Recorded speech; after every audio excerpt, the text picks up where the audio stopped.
A heady sequence of high-profile events, summits and photo ops at home and abroad will position Trump as a dominant figure in global politics whose wrecking ball leadership style could be felt years after he has left office. By mid-July, America and the world may not feel quite the same.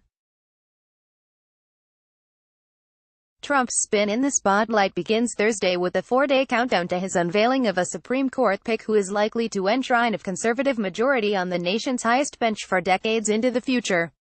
After basking in the certain accolades of his conservative base, Trump will turn his eyes to the NATO summit in Brussels, Belgium, which is shaping up as one of the most pivotal meetings in the alliance's history.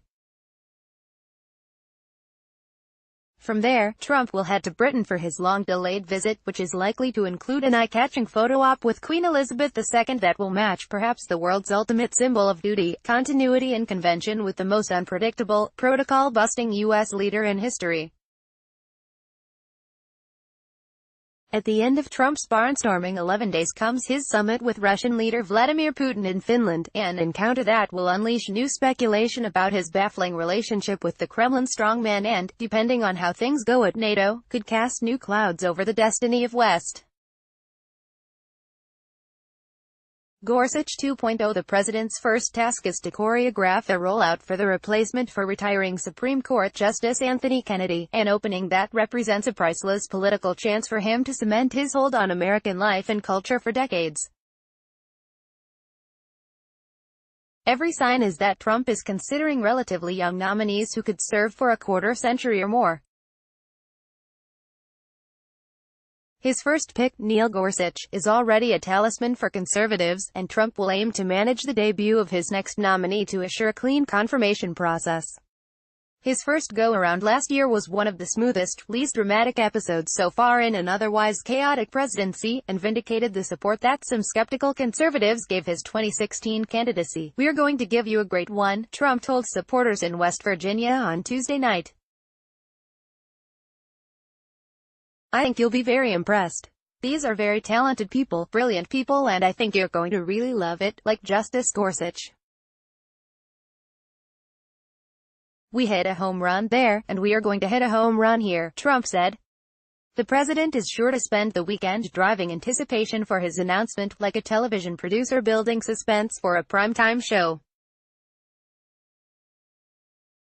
While the dynamics of Washington's Republican-dominated political scene mean Democrats have little leverage to stop a nomination they see as a generational disaster, there are signs the process may be more complicated than the Gorsuch confirmation.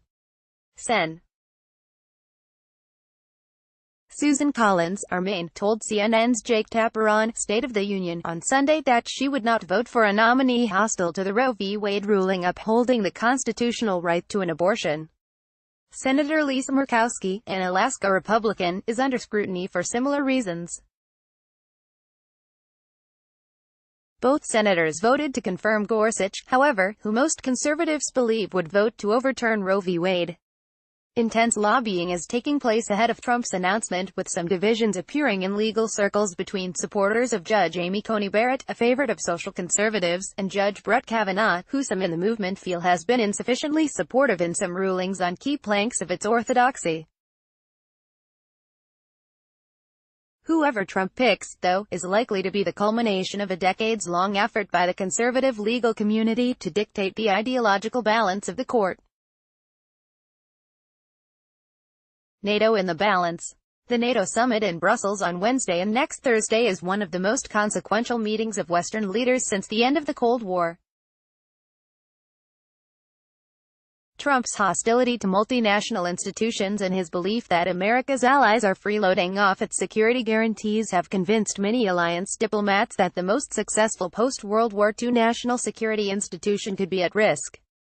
Such fears multiplied after Trump feuded with allied leaders at the G7 summit in Canada, where he complained that NATO was worse than NAFTA, the North American Free Trade Agreement, which he is trying to renegotiate with Mexico and Canada. Trump will call on NATO leaders to live up to the alliance's target of 2% of their gross domestic product for defense spending, after sending letters to some governments warning of a reassessment of U.S. priorities in Europe if they fail to do so.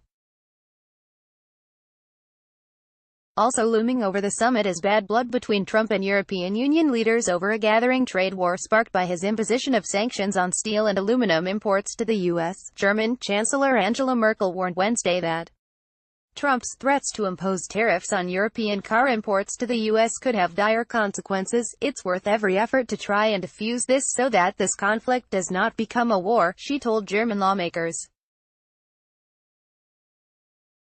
A sort of homecoming. Trump will finally make his first visit as president to Britain on July 13. His arrival is expected to spark mass protests in London.